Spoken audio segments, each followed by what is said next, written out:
मर्यादा पुरुषोत्तम भगवान श्री राम के परम भक्त श्री हनुमान जी के बारे में तो सभी जानते हैं। ये भी जानते हैं कि दशरथ नंदन राम हनुमान के हृदय में बसते हैं। लेकिन क्या आपको ये पता है कि एक बार पवन सुत हनुमान श्री राम जी से लड़ने के लिए पहुंच गए थे। हो सकता है कि ये सुनकर आपको हैरानी हो, लेकिन ये सत्य है और इस घटना का जिक्र श्री राम कथा में भी सुनने को मिलता है। लेकिन इससे भी ज़्यादा हैरान करने वाली बात यह है कि पवन सुत जब श्री राम से लड़ने के लिए तैयार हुए तो उन्होंने सौगंध भी मर्यादा पुरुषोत्तम राम की ही ली। आइए जानते हैं कि ऐसा क्या हुआ था कि श्री राम के परम भक्त पवन सुत को उनसे युद्ध करना पड़ा। एक बार सुमेरु पर्वत पर सभी संतों की सभा का आयोजन हुआ। कैवर्थ देश के राजा सुकंत भी उसी सभा में सभी संतों का आशीर्वाद लेने जा रहे थे। रास्ते में उन्हें देवऋषि नारद मिले। राजा सुकंत ने उन्हें प्रणाम किया। इस पर श्री नारद जी ने उन्हें आशीर्वाद देकर यात्रा का प्रयोजन पूछा। राजा सुकंत ने उन्हें संत सभा के आयोजन की बात बताई। इस पर नारद मुनि ने कहा, अच्छा है, संतों की सभा में जाना जरूरी है। ऐसा कहकर सुकंत को जाने के लिए आदेश दिया। सुकंत जैसे ही सभा में जाने के लिए प्रस्थान करने लगे, तैसे ही नारद जी ने उन्हें आवाज दी।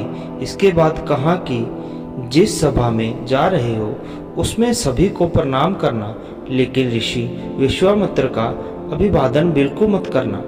इस पर सुकंत ने पूछा कि ये तो उचित नहीं है।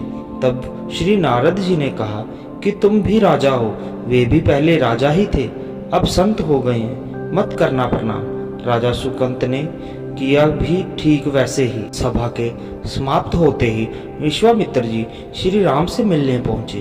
वहां पहुंचकर उन्होंने बताया कि उनका अपमान हुआ है। वह इसे भूल भी जाते, लेकिन यह तो संत परंपरा का अपमान है। राम जी ने पूछा, गुरुजी क्या हुआ? तब विश्वामित्र जी ने कहा कि मेरा अपमान हुआ है। राम जी ने पूछा, किसने किया है? तब विश्वामित्र जी ने पूछा कि जानकर करोगे भी क्या? इस पर श्री राम जी ने कहा कि गुरुजी, आपके चरणों की सौगंध लेकर प्रतिज्ञा करता हूँ, जो सिर आपके चरणों में नहीं झुका है उसे काट दिया जाएगा। कल सुबह मैं उसका वध करूंगा। श्री राम की इस सौगंध का जैसे ही राजा सुकंत को पता चला तो वे नारद मुनि को ढूंढने लगे। काफी देर तक वे परेशान रहे, लेकिन नारद मुनि उन्हें मिल ही नहीं रहे थे। व्याकुल होकर जब वे रोने लगे तब नारद जी प्रकट हुए। सुकंत ने हाथ जोड़कर उन्हें सारी बात सुनाई, साथ ही प्राण दान की विनती की। इस पर नारद जी ने उन्हें माता अंजनी की शरण में जाने की सलाह। ये भी कहा कि अगर उन्होंने तुम्हें बचाने का वचन दे दिया तो तुम जरूर बच जाओगे, लेकिन ये भी कहा कि वे किसी को ये नहीं बताएंगे कि नारद जी ने उन्हें ये सलाह दी है। राजा सुकंत के रोने की आवाज सुनकर माता अंजनी बाहर पहुंची। तब उन्होंने कहा कि माता, मुझे बचा लें, अन्यथा विश्वामित्र जी मुझे मार डालेंगे। इस पर माता अंजनी ने सुकंत को उसके प्राण बचाने का वचन दिया। उन्होंने कहा कि तुम शरण में हो, तुम्हें कोई नहीं मार सकता। इसके बाद राजा सुकंत को विश्राम करने के लिए कहा। शाम ढले जब हनुमान जी माता अंजनी के पास पहुंचे तो उन्होंने सारी बात बताई, लेकिन सुकंत को बुलाने से पहले पवन सुत ने सौगंध लेने को कहा। तब श्री हनुमान जी ने कहा कि वे श्री राम के चरणों की सौगंध लेते हैं कि वे सुकंत के प्राणों की रक्षा करेंगे। तब माता अंजनी ने राजा को बुलाया। हनुमान जी ने पूछा, कौन तुम्हें मारना चाहता है? तब सुकंत ने बताया कि श्री राम उन्हें मार डालेंगे। इतना सुनते ही माता अंजनी हैरान रह गई। उन्होंने कहा कि तुमने तो विश्वामित्र जी का नाम लिया था। तब राजा ने कहा कि नहीं, वे तो मरवा डालना चाहते हैं, लेकिन मारेंगे तो राम ही। हनुमान जी ने राजा सुकंत को उनकी राजधानी में छोड़ा और श्री राम के दरबार में पहुंचे। वहां पहुंचकर उन्होंने राम जी से पूछा कि वे कहाँ जा रहे हैं। तब मर्यादा पुरुषोत्तम राम ने बताया कि वे राजा सुकंत का वध करने जा रहे हैं। तब हनुमान जी ने कहा, प्रभु उसे मत मारिए। राम जी ने कहा कि वे तो अपने गुरु की सौगंध ले चुके हैं, अब पीछे नहीं हट सकते। हनुमान जी ने कहा, प्रभु मैंने भी उनके प्राणों की रक्षा के लिए अपने इष्ट देव यानी कि आपकी सौगंध ली है। तब राम जी कहते हैं, ठीक है, तुम अपना वचन निभाओ, मैं तो उसे मारूंगा। हनुमान जी राजा सुकंत को लेकर पर्वत पर पहुंचे और राम नाम का कीर्तन करने लगे। उधर राम जी राजा सुकंत को मारने के लिए उनकी राजधानी पहुंचे, लेकिन वे नहीं मिल रहे थे। तो वे उन्हें ढूंढते हुए पर्वत पर पहुंचे। वहां हनुमान राम मंत्र का जाप कर रहे थे। राम जी को देखते ही सुकंत डर गए। उन्होंने कहा, अब तो राम जी उन्हें मार ही डालेंगे। वे बार बार हनुमान जी से पूछता कि बच जाएंगे हम। तब उन्होंने कहा कि राम मंत्र का जाप करते रहो और निश्चित रहो, भगवान नाम का पूरा भरोसा रखो। लेकिन वे काफी डरे हुए थे।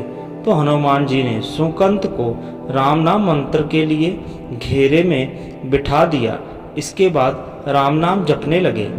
राम जी ने राजा सुकंत को देखकर जब बाण चलाना शुरू किया तो वे राम नाम के मंत्र के आगे विफल हो जाते। राम जी हताश हो गए कि क्या करें। यह दृश्य देखकर श्री लक्ष्मण जी को लगा कि हनुमान जी भगवान राम को परेशान कर रहे हैं। तो उन्होंने स्वयं ही हनुमान जी पर बाण चला दिया।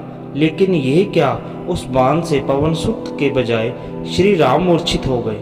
ये देखते ही लक्ष्मण जी दौड़ पड़े और देखते ही बाण तो हनुमान जी पर चलाया था, लेकिन मूर्छित राम जी कैसे हो गए। तब उन्होंने देखा कि पवन सुत के हृदय में तो श्री राम बसते हैं। राम जी जैसे ही होश में आए वे हनुमान जी की ओर दौड़े। उन्होंने देखा कि उनकी छाती से रक्त बह रहा है। वह हनुमान जी का दर्द देख नहीं पा रहे थे। वे बार बार उनकी छाती पर हाथ रखते और आंखें बंद कर लेते।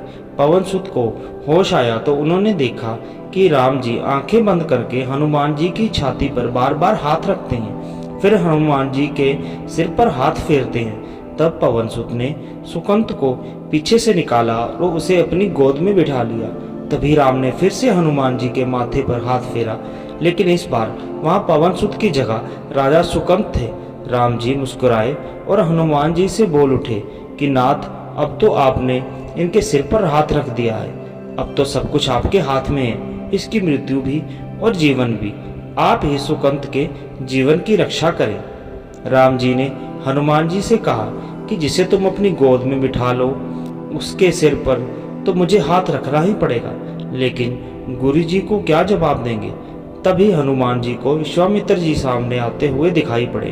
उन्होंने राजा सुकंत से कहा कि जाओ, तब प्रणाम नहीं किया तो क्या हुआ, अब कर लो। राजा ने दौड़कर विश्वामित्र जी का अभिवादन किया।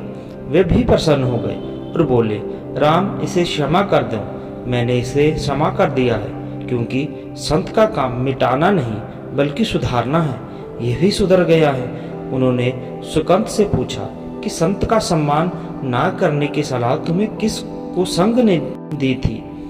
राजा सुकंत विश्वामित्र जी से कुछ कहते कि इससे पहले नारद मुनि प्रकट हो गए। उन्होंने सारी घटना कह सुनाई। तब विश्वामित्र जी ने पूछा कि नारद, तुमने ऐसी सलाह क्यों दी।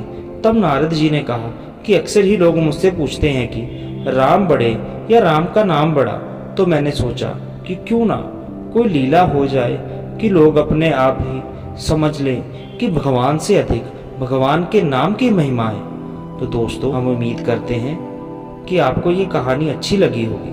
हमारी इस तरह की और कहानियाँ देखने के लिए हमारे चैनल को सब्सक्राइब करें। तब तक के लिए धन्यवाद।